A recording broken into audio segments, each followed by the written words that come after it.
heck?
Welcome to Meet the Author, where you can join in on insightful conversations with best-selling and award-winning indie published authors.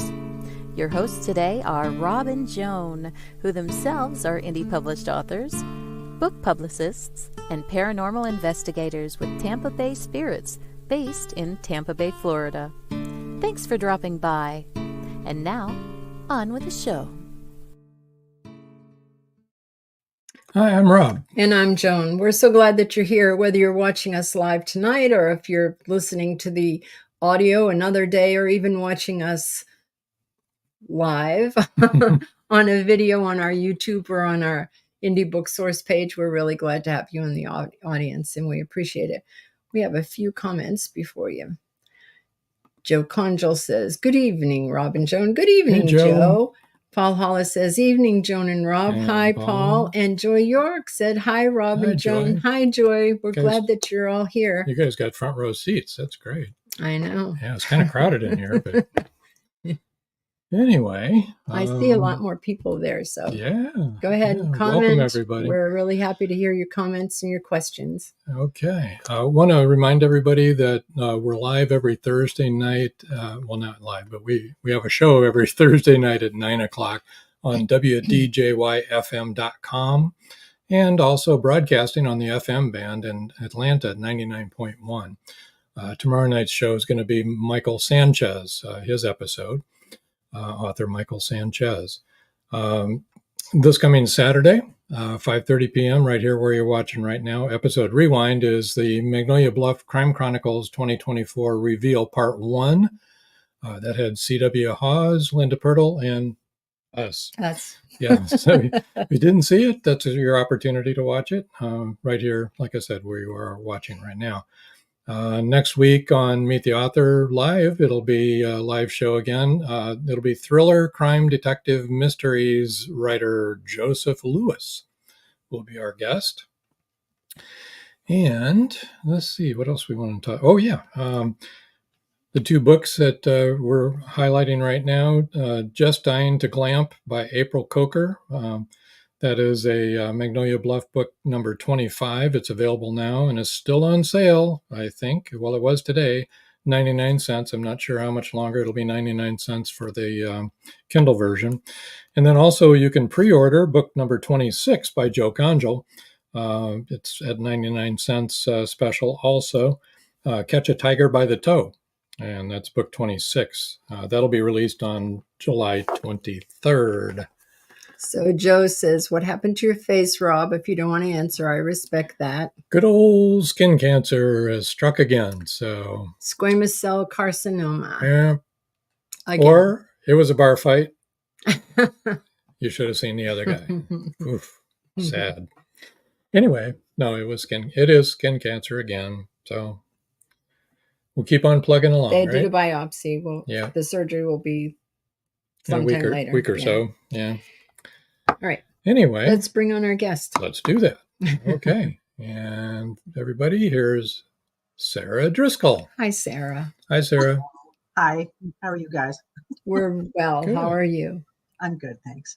That's good.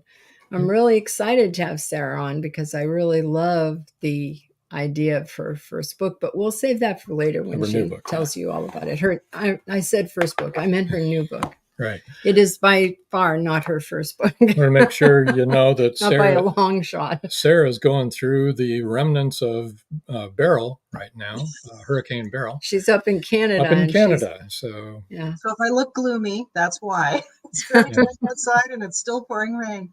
You missed all the fun part, the extremely heavy winds. Yeah, no, I'm kind of glad we missed that. That was good enough. Yeah, that's the Yeah, part that's worth for real. missing. Yeah. Joe Conja said, "Thank you. Didn't mean to pry." That's okay, Joe. You know us. We talk about everything. No worries. No worries. It's an ongoing battle for sure. Uh-huh. Something everybody should be aware of too. That's right. Yeah. See your Wear dermatologist. sunscreen, wear a hat, especially if you live in Florida. Mm-hmm. Right? Yes, exactly. Exactly. So enough about us. Yes. Yes. How about you? How did you decide to become a writer? Was it later on in life? Did you start really young? I did actually start young. Voracious reader sort of right from the start. And I guess I could blame my parents. I was sort of raised on Nancy Drew, Agatha Christie, Arthur Conan Doyle, sort of all the Earl Stanley Gardner, those were sort of the classics that I was sort of reading as like Nancy Drew when I was younger. But then as I was a teenager, I got into some of the more adult books. So I've always loved mysteries and thrillers. And when I was a teenager, I started writing for fun. And I mean, we're talking back in the early 80s.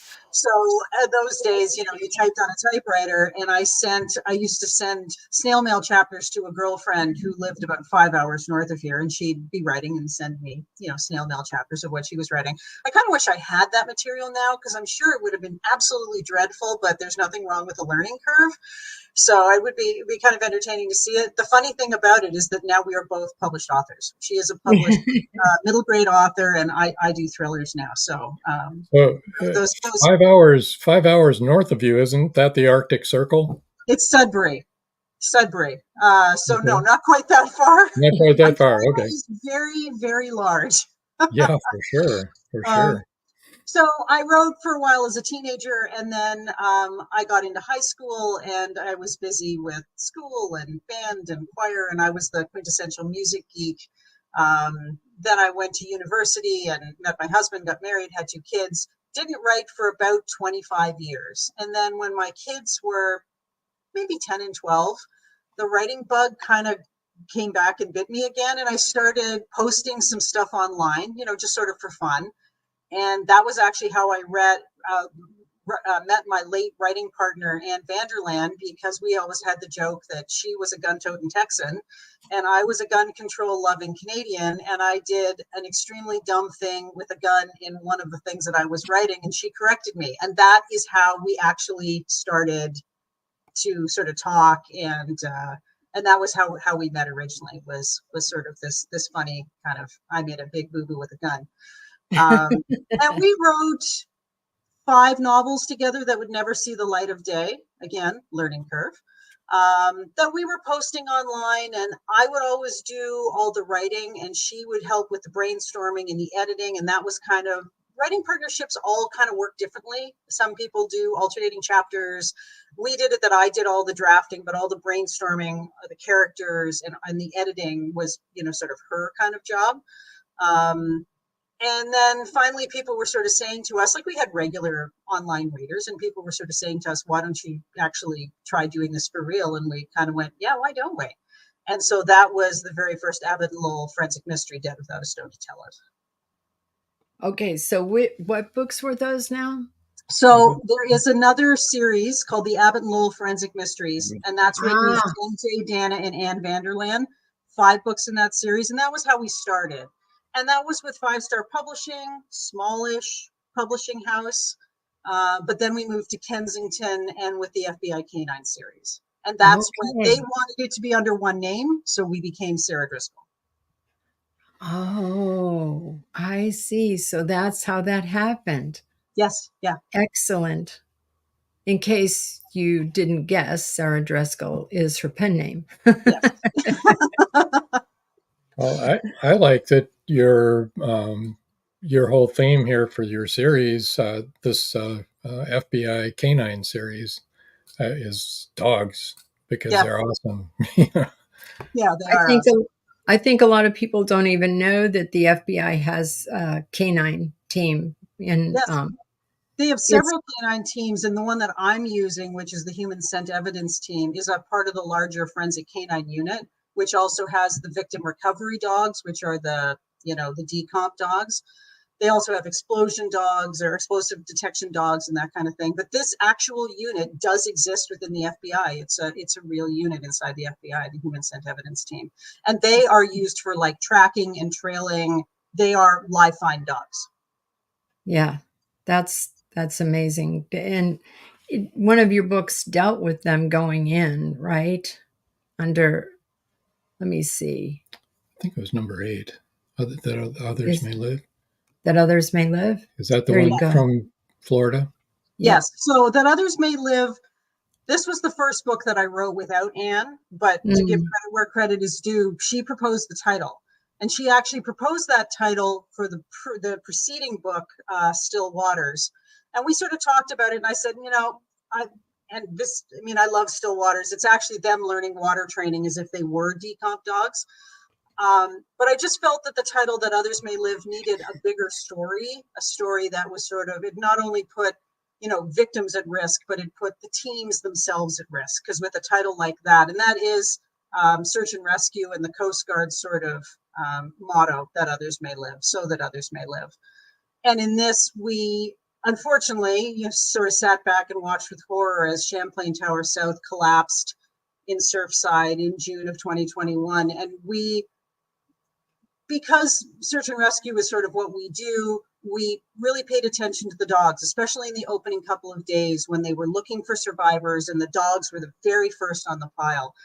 But that was a very, very dangerous proposition to get on that pile, especially with part of the building standing up and teetering right over their heads. yes. Right. Yep. Ready to come down. Ready to come down. And what they Yep. didn't realize was that as they were digging through that pile, they were actually making the standing structure very unstable, and the whole thing could have come down on them at any second. And so we got into that particular one because it was a real life story that was a real moment that live find dogs were being used. And Anne unfortunately passed away before we even started to work on it. But that was she, and I had sort of said, we'd like to kind of use this as a sort of grounding for, we wanted to place it somewhere other than Florida. We wanted to put it in Washington, D.C., because the first people on the pile were the locals. And the FBI, this team works out of the Hoover building, so we needed it to be local so that they could kind of be first on the pile. But we didn't want to take advantage of this horrific situation.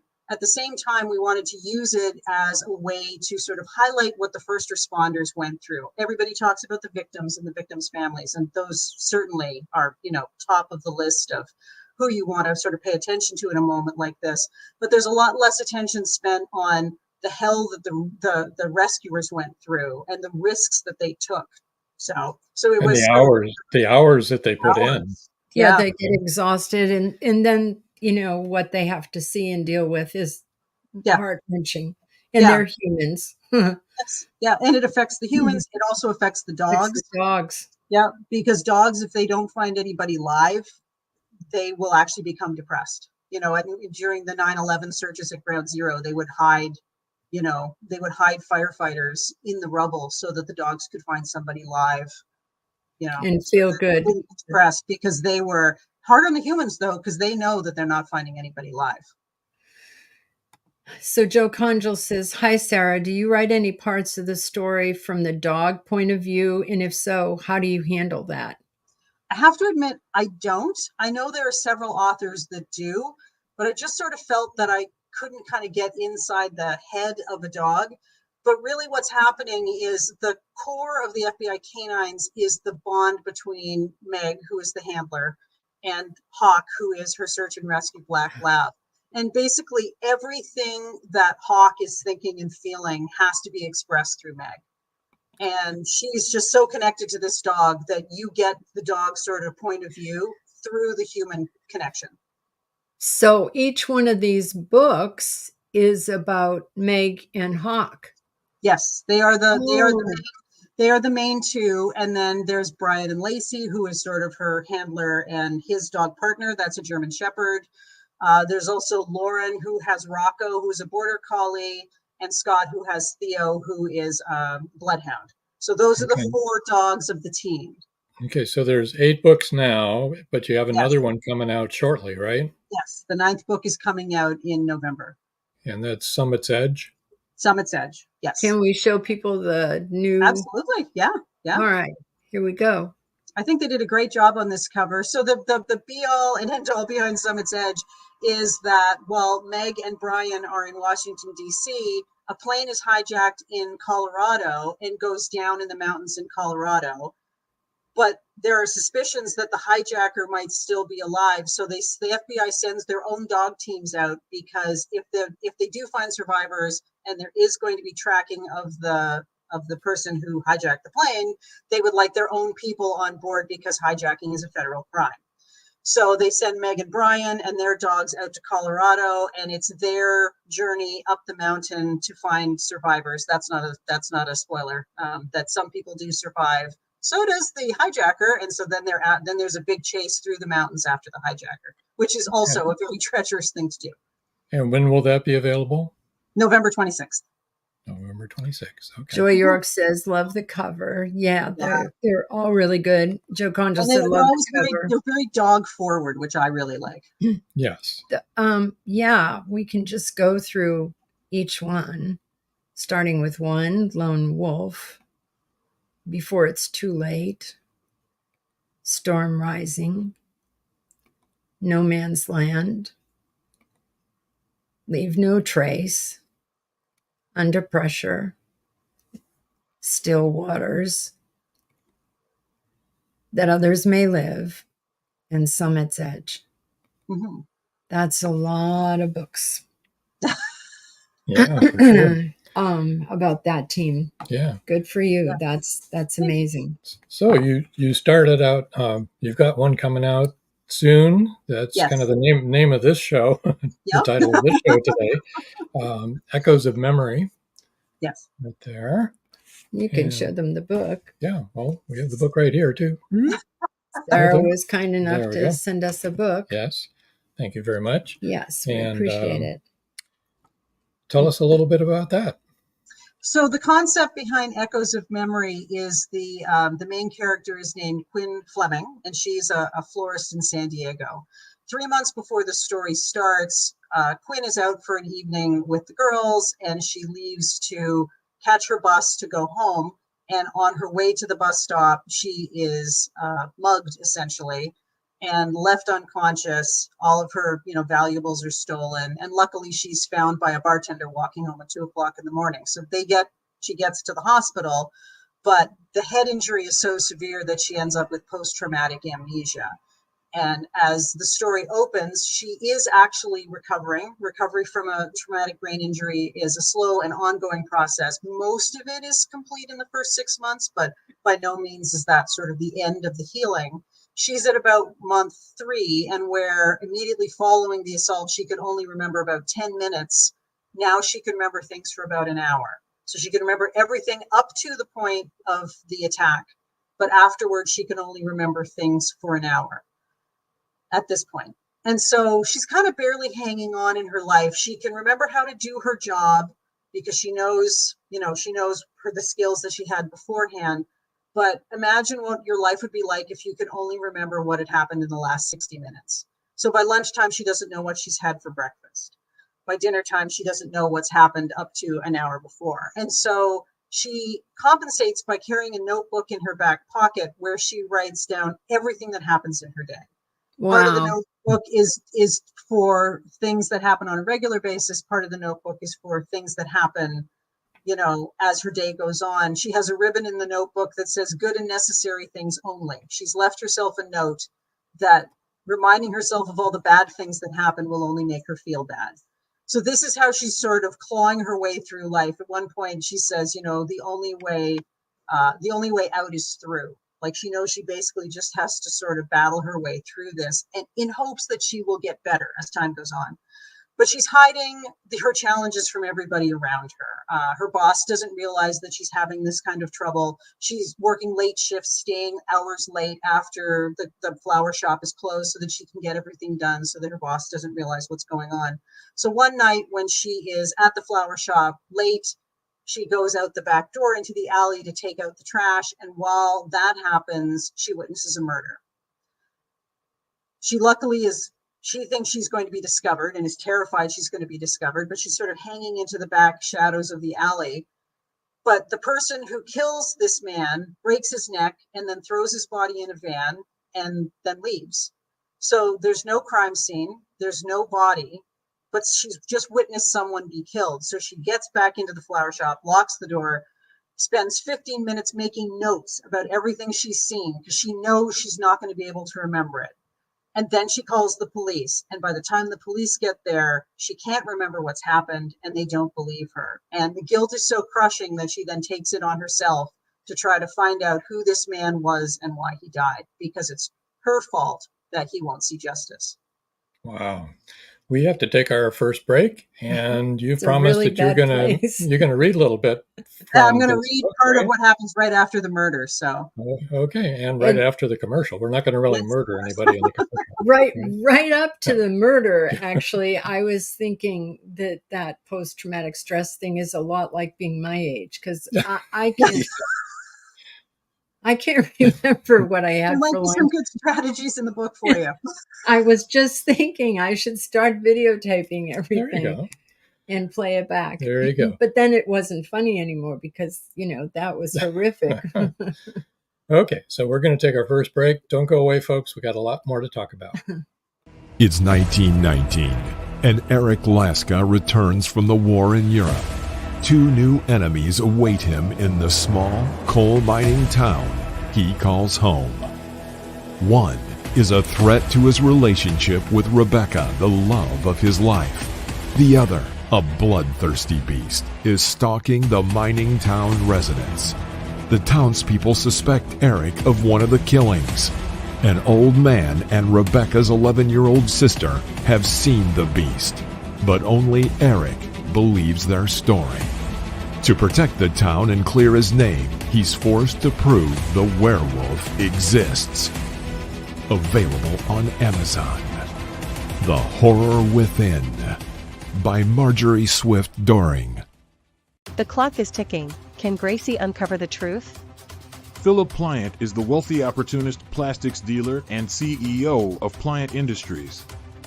He's also a master thief, creating a pervasive threat to the manufacturing infrastructure in the Caribbean islands markets. With the cartel as his stealth client, the naive city leaders have been seduced, enabling the production of more than three-dimensional building materials. The expected profits are monstrous. Is the art group, now led by Gracie and the family heirs, strong enough to win against this predator? Can JJ's cats act on the root cause analysis in time? Will Gracie be able to squash Pliant and the cartels? Gracie never considered their lives would hang in the balance. The clock is ticking. 5, 4, 3.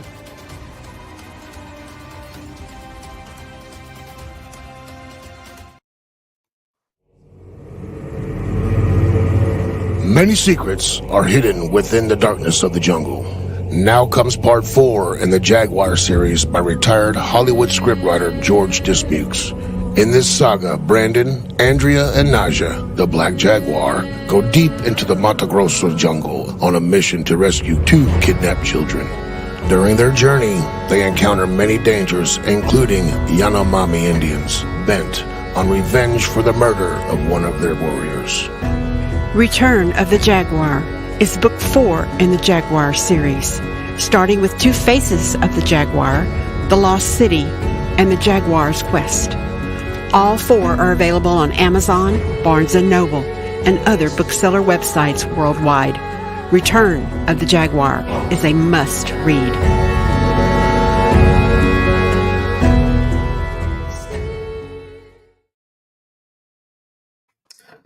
Welcome back. I see that some comments are not coming through because of the destination that they're at. So if you're trying to comment and you're not able to, then go to our YouTube. It's at Meet the Author podcast, and you should be able to find it. And then you can comment and ask the questions that you want to ask. Anyway, I just got that notification, so I thought you'd like to know that you can comment if you watch from one of the other channels. And I know on YouTube you can comment, and on X you can comment. Facebook is usually you can, but LinkedIn is difficult. Yeah. Yes. It's hard to find the commenting how spot. to comment. Yeah. Anyway, so that whole thing about her amnesia from, having a brain injury, that was bad enough. But then imagine that she saw a murder, and as she's watching it, she knows, oh my gosh, I'm not going to be able to help at all unless I write this all down immediately. And then not knowing if the murderer saw her, and she wouldn't remember what the murderer looked like afterwards, would she? I mean, Well, she could only, when she makes notes, she writes down everything she can see, but it's also happening about 60 feet down the alley at night. So she's not getting, she wouldn't be able to sort of do an artist rendition of the murderer. But that's where part of the book comes into it, is she's a florist, but she's also an artist. And so she starts using her art to try to draw out bits that could be sort of in her self-conscious. Has she seen more than she thinks she's seen? And she works with a certified brain injury specialist, and to try to get as much of the truth out of her head as possible. Afterwards, once she's forgotten, she has no idea what she actually saw, except what's written in her notes. But we all know that you actually notice a lot more than you would maybe write down. Like when you see something happening, you actually take in a lot more information that maybe sort of stays floated to the top of your brain. So she's trying to draw out other things that could be in the background there. It's just terrifying. I mean, what a good concept for a book, really. It's really a real thriller, isn't it? I mean, yeah, it is. Yeah. Because she doesn't know if she was seen, and she wouldn't remember from 1 hour to the next if, somebody had seen her, if she was followed home or anything like that. So she gets around this issue she just starts she was already making copious notes, but sort of making even more copious notes and leaving herself clues in the notebook. She starts turning down pages to sort of draw her attention so that she knows there's something to be seen here. It's not just her regular things going on. And then the police gets involved. The police detective kind of gets wind of this case and actually remembers that there was somebody who had been mugged and who had post-traumatic amnesia, puts everything together, and then she starts working with Quinn as well. Wow. Okay. Well, would you like to read us a little bit from it? Yeah. I hope it's pouring right now. I hope you can't hear that. No, we can't, actually. Good. Perfect. Okay, so I've sort of set us up already that Quinn, who has traumatic brain injury, has post-traumatic amnesia. In her everyday life, she can't remember anything for more than an hour. And she was working late at the florist shop, went to take garbage out, and in the shadows of the alley, she witnessed a murder. She then goes back inside, makes copious notes because she knows she's not going to remember, given another sort of 50 minutes, how things had gone down out in the alley. Then she calls the police. At the point where we are here in the story, 2 officers have shown up, Officer Clark and Officer Lugo, and she is taking them back out into the alley to show them what happened and to explain what happened. Officer Lugo scanned the alley where they stood. Where did the murder occur? Quinn felt 2 sets of eyes focus on her expectantly as Lugo impatiently cut to the chase. She pointed to the location where the alley opened up but fell into shadows. There. Lugo pulled his flashlight off his belt and flipped it on. Clenching it in a fist raised to his shoulder, he shone the light over grainy concrete, scattered garbage, and graffitied walls. He turned back to Quinn. Tell us what happened. The victim entered the alley and pressed against the wall there. A man? Lugo asked. Yes. A quick glance at Quinn's notes. He was tall, Slender, kind of a wiry build. She looked up to find Clark frowning down at her notebook and pushed onwards. Short hair or bald, seemed nervous. Did he speak? No. When I saw him come into the alley, I thought he was coming for me, so I hid over there. She indicated the dumpsters at the far end. But then I realized he hadn't seen me. He was watching for someone else. What makes you say that? His body language. He moved furtively and then pressed against the wall like he was trying to disappear. Clark paused his writing, his pen suspended over his notepad. How long until the second person appeared? Maybe a minute, maybe slightly longer. A man? That one she was sure of, yes. And what did he look like? Another furtive notebook check, this one taking longer as she lost her place and had to find the exact piece of information. He was bigger, dressed all in black, moved very, look at me. Quinn froze and then forced herself to peer up at Clark. Keep your eyes on me. How did he move? Aggressively. What happened next? No, don't look at your notes. What happened next? He attacked the man in the alley. How? Quinn closed her eyes and concentrated. It was like the memory was trapped behind frosted glass, indistinct and rapidly dissolving. It was terrifying to feel it sifting through her fingers like sand. She'd never tried to retain a single specific memory for any length of time. Usually she moved through her day, and then when she tried to think back, it was gone. This was like watching someone die by inches as the last seconds of the man's life disintegrated in real time. But the more she pushed, the harder panic clawed along her spine, catching her breath and freezing her blood.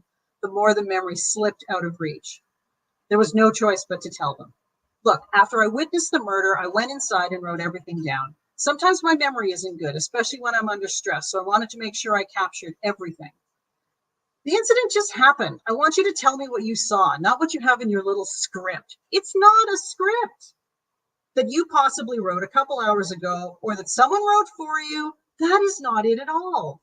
Prove it to us. Put the book away and tell us what happened in your own words. These are my words. She looked from one man to the other, read suspicion in both expressions. Let me walk you through it. She barreled on, openly reading from her notes, describing a scene she'd witnessed in all the details she could include. A knot tangled in her stomach at the growing unfamiliarity of the tale she told, and she stumbled several times in the telling as she looked up and caught the eye of one of the officers. She was losing their attention, losing their trust. They didn't believe her. It was Clark who finally broke the silence. We'd like you to go back into the flower shop. Make sure the doors are locked and please wait for us there. We're going to wait for the crime scene techs to arrive and to go over this alley with a fine-toothed comb. Then we'll come find you. Can you do that for us? His tone wasn't cruel or derogatory, simply detached as he dealt with someone who was doing nothing more than wasting the department's precious time. Yes. Her voice sounded small and defeated even to her own ears, which in turn only fed the shame roiling inside her. Thanks. Turning away from her, the men walked toward the SUV at the end of the alley and into the wash of flashing red and blue lights illuminating the growing crowd on the far side of the car. Quinn returned to the rear door of the shop and let herself into the quiet, fragrant space. Then she simply hung her head and blinked back the tears burning her eyes and blurring her vision. The man who died had one person who could have given law enforcement some clue as to what happened to him. One person who could have helped bring justice to him, to his family, to those he loved, and those who had loved him in return. One person, her. She'd failed. Wow. That's written so, I think, true to life, or if anyone's ever had to deal with the police. It's Yeah. That's pretty accurate. Very good. Dead bang on. I mean, and just, Joe Conjal says, wow, what an awesome reading. Nice job. Thank you, Joe.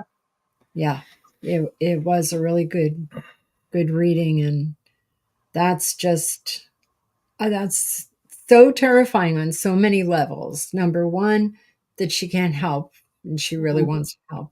Number two, she doesn't know if she's in danger and wouldn't know the person if they walked up to her, you know, and then that she's not believed, you know, that's frustrating.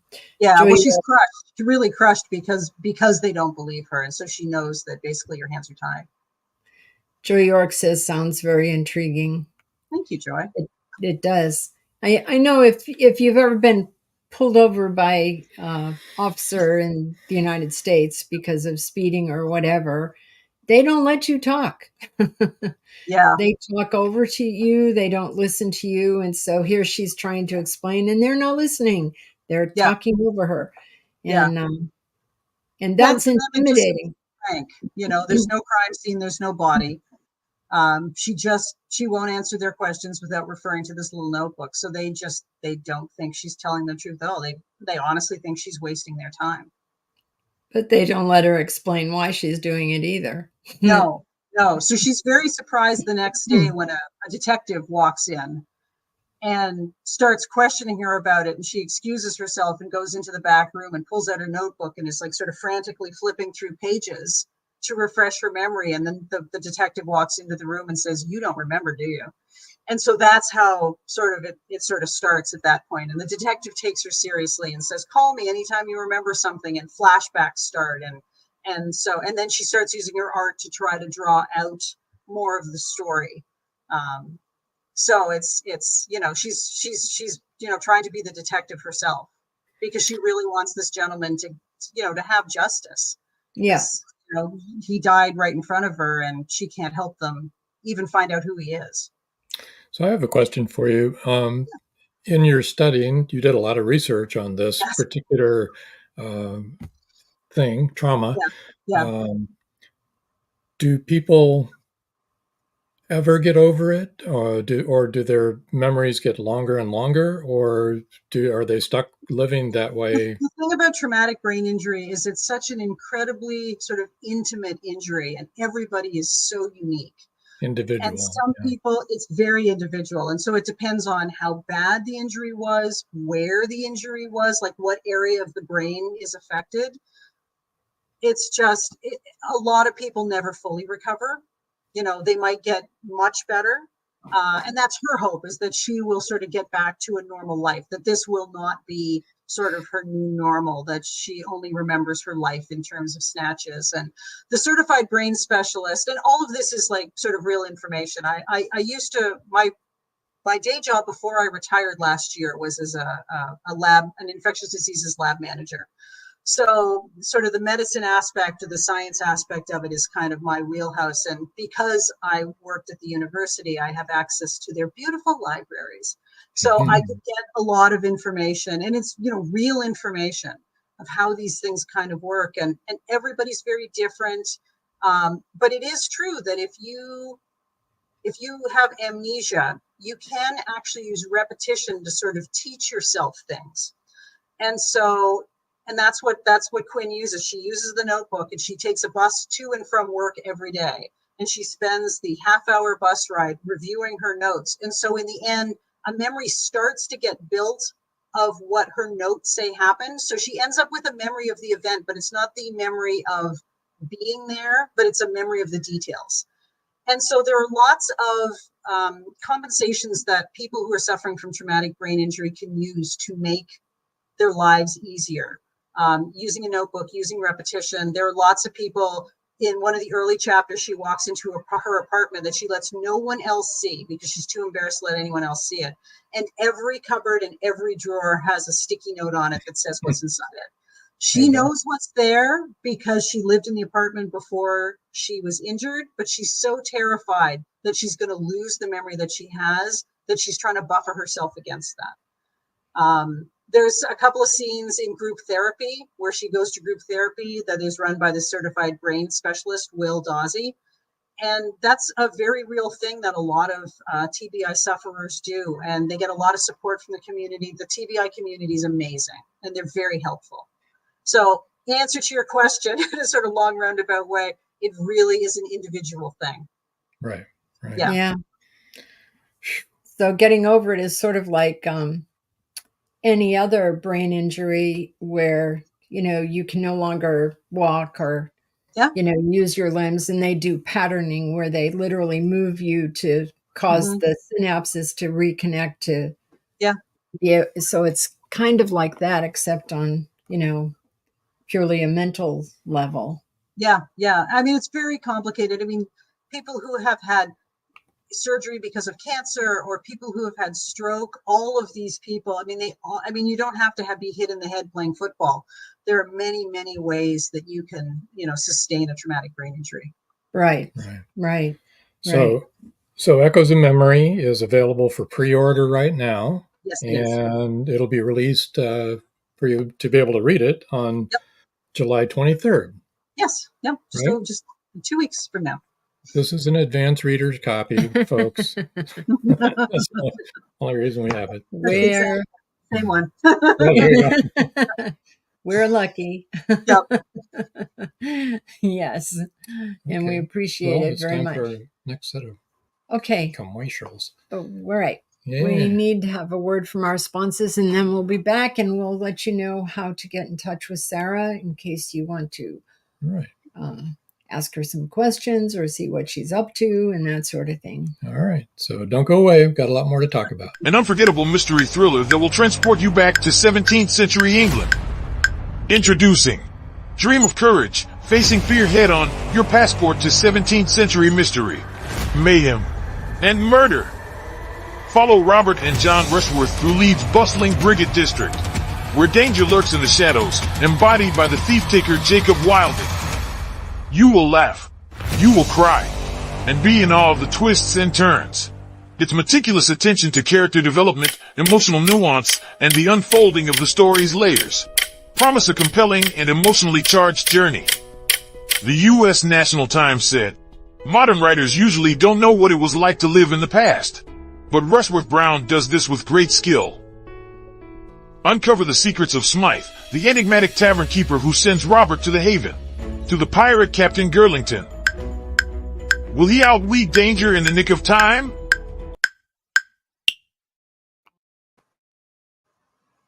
Have you wanted to publish your story? Have you thought about self-publishing?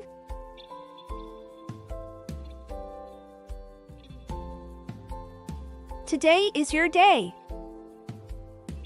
5-star Amazon review. Self-publish your ebook on Amazon for free in 2024.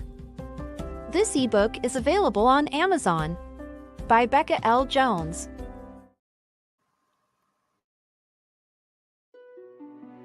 Paradise, my prison. Charlie Flint awakens from a deep sleep and finds himself alone on a tropical beach surrounded by a palm tree jungle and exotic animals. He cannot remember who he is or anything about his life. First, he must find food and build shelter and protect himself from hidden dangers. As his memory gradually returns, it reveals what a very flawed person he is. A man who made too many mistakes, made too many enemies. The implications of the truth are staggering. How did Charlie get there? And will he save himself? Paradise, My Prison is the riveting new suspense thriller from retired Hollywood scriptwriter George Dismukes. Paradise, My Prison by George Dismukes is available in jacketed hardcover, softcover, and all ebook formats worldwide. And we're back. We are. Indeed. Well, yes. So let me put this up for you where you can reach Sara.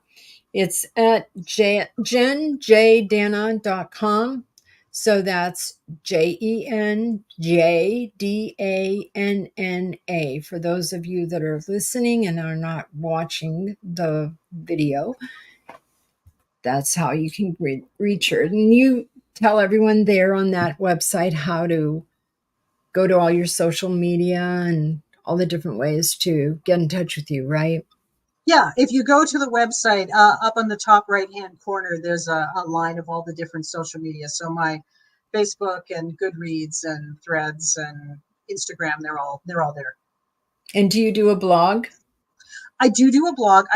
When I first started, I used to blog weekly back in the days when blogging was sort of what everybody did in the late 2000s. Now I sort of blog. I just sort of blog occasionally. With writing 3 books a year and releasing 3 books a year, I had to really sort of, I'm very protective of my time at this point because it's just deadline to deadline to deadline.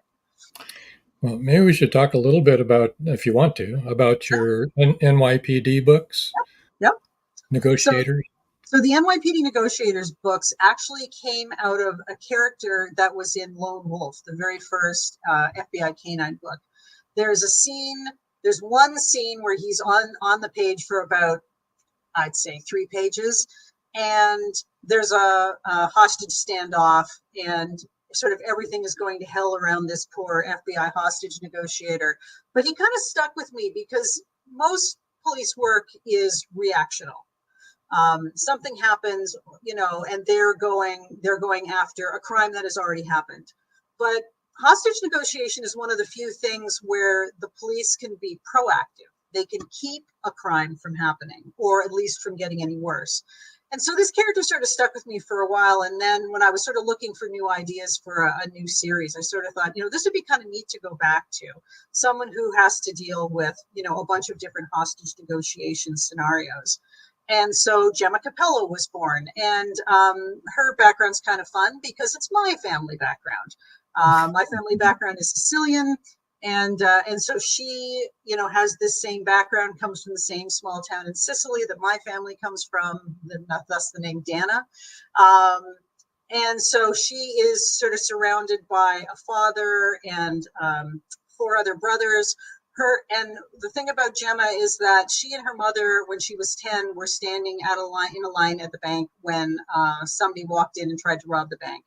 And that turned into a hostage situation. So she lived what it was like to be inside the hostage situation as a child. Her mother, unfortunately, was killed during this event. So now I've been told it's very much like Blue Bloods, which I swear I've never seen a single episode of. But father is the chief of special operations in the NYPD. 3 of the 4 brothers are in the NYPD. One defected and went to the FDNY. So they're a family of first responders. And so her family kind of pops in and out of the books too, which is nice. The oldest brother is lieutenant in the gang squad. And so in the second book, Shot Caller, when they go to a hostage situation happens in Rikers, in the high security unit at Rikers. There is a riot that happens, and so some of the guards are taken hostage, and so there's a whole it's like a locked room hostage situation. And so there's a lot of gang life inside of any prison. So the oldest brother, Joe, comes in and he lends his expertise because he's familiar with the different gangs. So the brothers kind of pop in and out through the story, which is nice. I tend to write a lot of books that have like a group ensemble. I like to read books that are like that have a lot of secondary characters. And as you move through the series, you get to know the secondary characters better, and they get to sort of expand and have full lives. And I've always liked that myself. They say write the book you want to read. So I do. The last book that has come out in that series, which is Lockdown, which came out on May 21st, is unfortunately a very true to the headlines, true to real life kind of scenario. That is a day when Gemma has the day off. It's the 25th anniversary of her mother's murder. She's driving through Brooklyn on the way to her father's place because he's also taking the day off. Everybody kind of knows they're not going to be at their best that day. And she's almost all the way there when her youngest brother, Alex, calls and says that there's a school shooting that's happening at her nephew's school. And she happens to be nearby. It's in Brooklyn. And so she's one of the first responding officers, even though she's not on duty. And the other sort of main character in the series, Sean Logan, is an A-team. That's their tactical team. He's an A-team officer. And so it's sort of a split perspective book because we're seeing what Gemma is doing outside the school, and we're seeing Sean run into the school. So, because as part of the A-team, active shooter protocols means that whoever gets there first just goes right in. And so then we see what happens. There's 2 shooters. One of them is neutralized. The other one takes hostages in a classroom. And then Gemma is on hand to negotiate for the safe release of everybody inside that classroom. So it's another book where you sort of see from a first responder perspective how these events are run, and how hard it is for the first responders to deal with these situations. Because running into a school shooting where you're it's not written graphically because nobody wants to read that, but it's touched on enough that you sort of understand what's going on. Yeah. Leaving it to your imagination. Yeah, I think leaving it to the imagination is good, but I mean, it'd be a nightmare. And how that affects them, because, Logan has to run by somebody who's been shot in the head on the front walk, and that upsets him, that he goes, this kid could have been me. He was wearing slouchy jeans and a ratty t-shirt and brand new tennis shoes to impress the girl in the next row over, and he just died going to school. But he has to run past him, because there's people who could die. So how it affects the mindset of the people who are involved. Yeah, that's very tough. So the next one in that series, when does that come out? So the next book in the series, Terminal Impasse, is next May. And I'm so mean to poor Gemma. So Gemma and Logan, who were, in a romantic relationship 15 years before at the academy, have decided to sort of, see if they've missed the boat on that one and should maybe try going out on a date again. And they're walking through Grand Central Terminal when gunmen run in and start mowing down whoever's, whatever commuters are running through. And so they end up inside the hostage group. And so she, of course, is having flashbacks to when her mother was killed, but has to be able to negotiate for their safety inside the hostage group without letting the people with the guns, and there's a bomber, so if anybody tries to take out one of the gunmen, the bomb will go off, and there's enough C4 to basically take out several city blocks. So it's not just Grand Central Terminal, it's Grand Central Terminal, Grand Central Madison, and there'd be a crater in Midtown Manhattan. Yeah. Not a good day. No, not good. Not good. Now, you're a Canadian. Yes. Yeah. Okay. And still live in Canada. Yep. Why did you choose to write about, everything happening in the United States? Yeah. It's funny. I went to a writing conference when I was just sort of kind of getting serious about doing this professionally. It was a writing conference in Toronto, and one of the big sort of Canadian agents was there, and she was very honest, and she basically said, we have 30 million people. The States has 300 plus million people. Yeah. If you want to sell books, don't set it in Canada. If you're going to set it in Canada, only set it in Vancouver. Because apparently Toronto is just like any large American city, 3.5, 4 million people. You could substitute it for Chicago, or, you know what I mean? Like, maybe not New York or LA, but, like a decent sized American city. So it's not very interesting to Americans. So they say, if you want to write sort of to the larger North American population of readers, you set it in the States. Okay. Wow. Interesting. That's interesting. Publishing is a business, right? So. Well, yeah, you want people to read your books. Do the dogs have a Canadian accent? They're American. Did you miss that part? Well, I thought maybe she used Canadian FBI dogs. canines. I don't know. They're all Americans. Well, and it's sort of funny. We moved on to the FBI because the first series that we wrote, the Abbott and Lowell Forensic Mysteries, was set in Essex County in Massachusetts, which, I mean, let's face it, writing a book set somewhere else is an excuse for a research trip. And I love New England and had traveled there many times as a teenager. And I love the whole sort of Salem, Boston area. So I wanted to set it there. But after writing 5 books there, we had sort of realized that, wow, this is a really small geographic area in which to set a series. So we have set it, we set the next one within the FBI, because that gives us, the breadth of the U.S. And while most of the cases are on the East Coast, Summit's Edge was the very first one that we had set sort of out west, because it's a logistics thing, right? Like, why would you send someone from out east unless there was a very specific kind of situation when you could pull from sheriffs or, dogs or whatever that are sort of a lot more local. Yeah. But it gave us lots of room to play with different areas of the East Coast. I happen to be from Massachusetts. Yeah, it's a great area. It's a really nice area. Is. Yeah, it is. Yep. And I was born in Boston. So. Oh, that's nice. Oh, George Dismukes is here. Well, I'll be a monkey's uncle. I'm here barely and by the skin of my teeth, but it's better than a poke in the eye with a sharp stick. Hello, George. Welcome. So George is in San Leon, Texas, which is Oh, wow. right on the edge of the Hurricane Barrel trek. I'm sorry, George. I'm getting the results of it right now, but I can't imagine what you guys went through. I think he's only on here because he got a generator hooked up today. They still don't have main power. So I'm sorry, George. I hope everything's okay.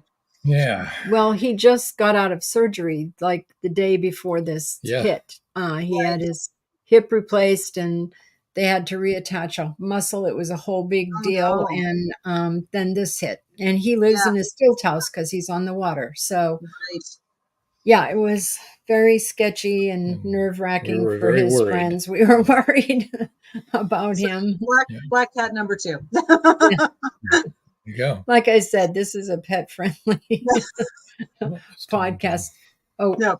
If everybody would just wait a minute, we're going to have to say goodbye to our Atlanta viewers. Everybody else can stay and continue to talk. I want to thank you, everybody listening on WDJY 99.1 FM in Atlanta. Thanks for joining us. Come back again next week. Next week. Same time, same place.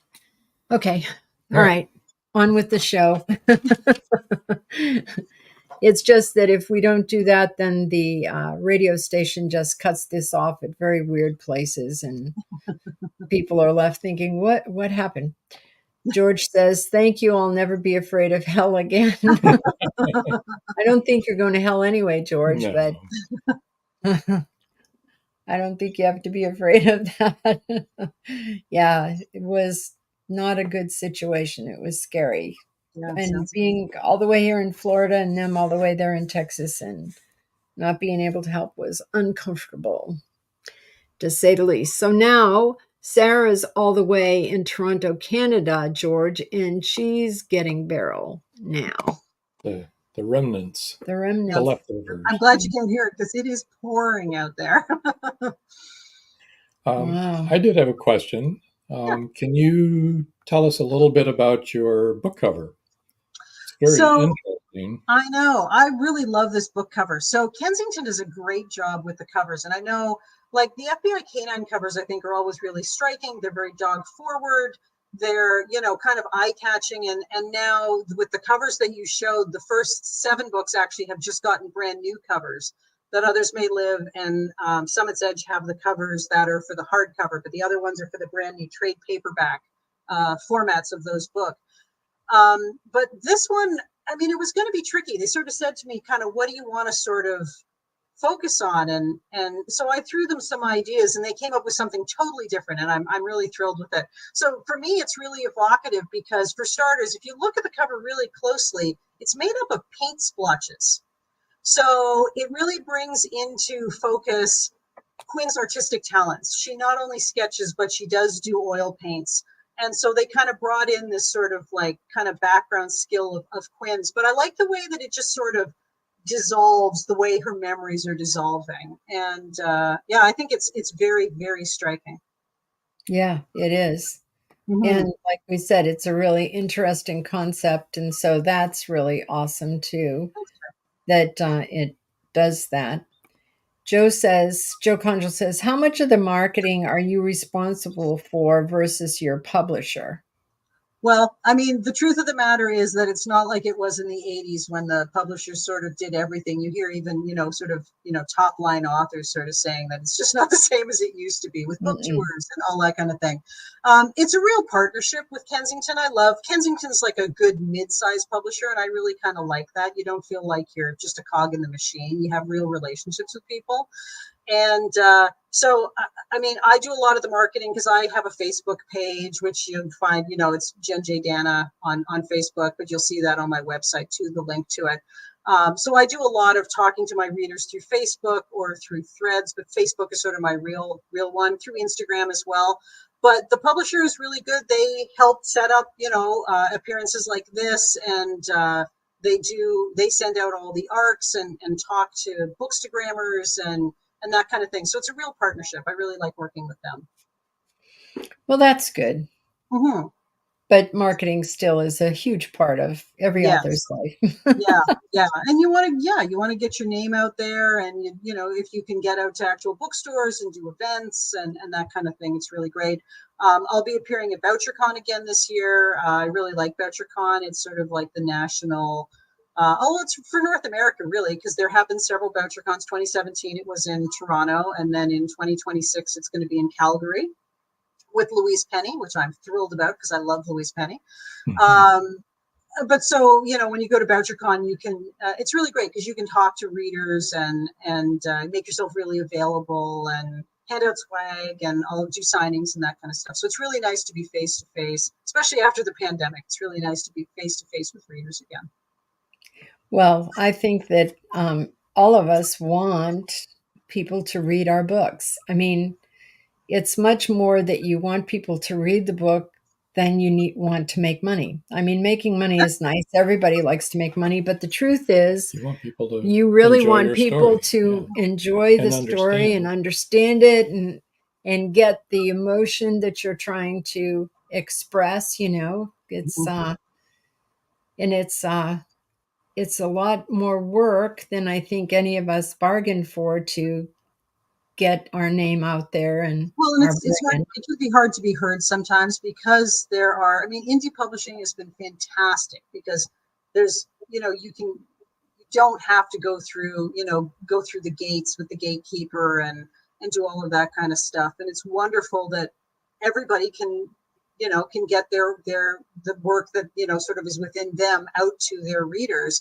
But it does mean that there's a lot of volume. And so for all authors, traditional authors, indie authors, just, sort of getting your name out there, name recognition, introducing people to the concept of your book, it can be challenging. Yes. And I don't think AI is helping us for those people who Amazon, limits at 3 AI books a day. Yeah. Yeah. I think that it's very difficult for authors anyway to promote themselves because we were all raised not to promote yourself. That was conceited, and that you should always defer to other people, and so that's a real hard concept for authors and people that are new authors. Really, they need to understand that they're going to be doing a lot more promotion than they thought they were ever going to do. Yeah. Like that's why it's doing also this nice when you can give back. If somebody has helped you, you're not, you're going to turn around and help somebody else too. So it's nice to help others also try to find their feet and find their voice. Oh, absolutely. It's why we do this podcast. It's the only reason that we do this podcast. As we told you, the station wanted us to do a paranormal podcast because we're paranormal investigators, but we're also authors and we know how difficult it is. And, I think that, Paul Hollis, who's in the audience today, has mentioned that when he and we first started writing, there were about 1 million books for sale on Amazon. And now there's over 32 million. Wow. So, yeah, it's an explosion. So you're competing with, 32 million other people. So, 32 million other books, I should say. Yeah. And so, it's a challenge. And I think when you're writing the book is a challenge, 3 a year, I've got to commend you because I know that that's because with the research and everything, I love to research, by the way. That's one of my favorite things to do. But it's work. It takes time. Oh, look at number 3. little Calico. Come on. Come on, sweetheart. Come on, let's go.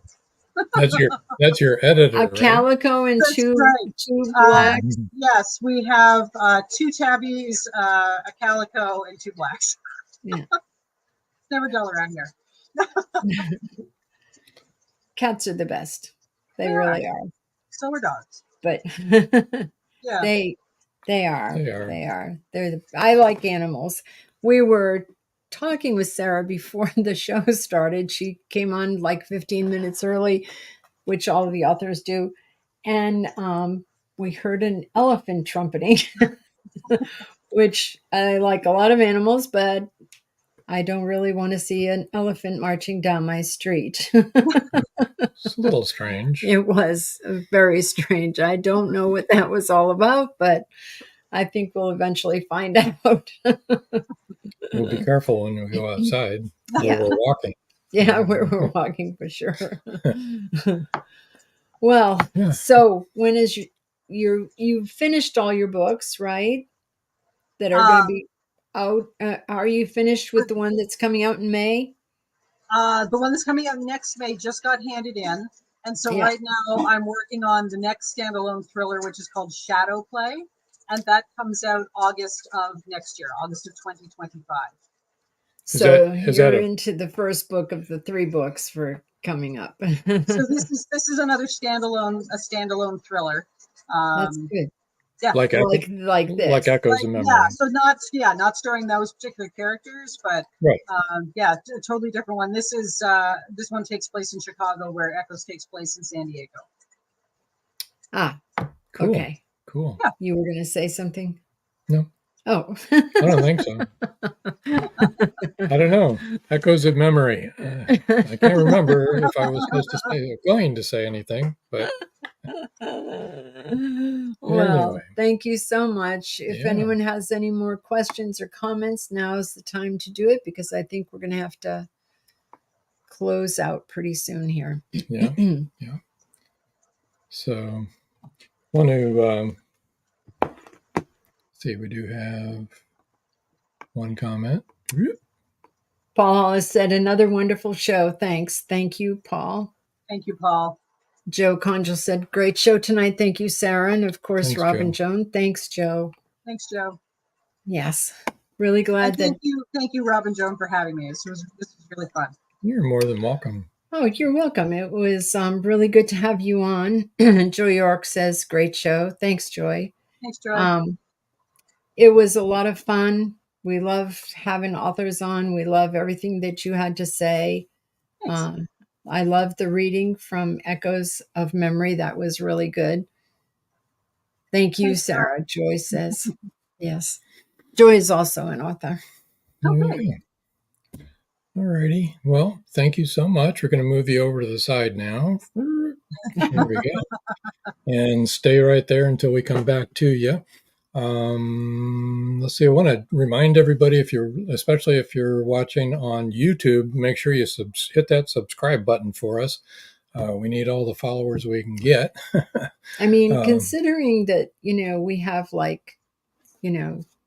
we had 600,000 listeners on the radio, and we have 200 something subscribers on YouTube. It's kind of reflect. So we could use your help. So go ahead, we could use your help. Like to and build subscribe, the and follow us on Facebook and LinkedIn if you're not already. Yeah. And like and subscribe on YouTube. Other podcast. Pick up a copy of Echoes of Memory by Sara Driscoll, and you can pre-order it now.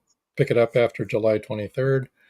And join us next week, July 17th, next Wednesday, right here, same place, same channel.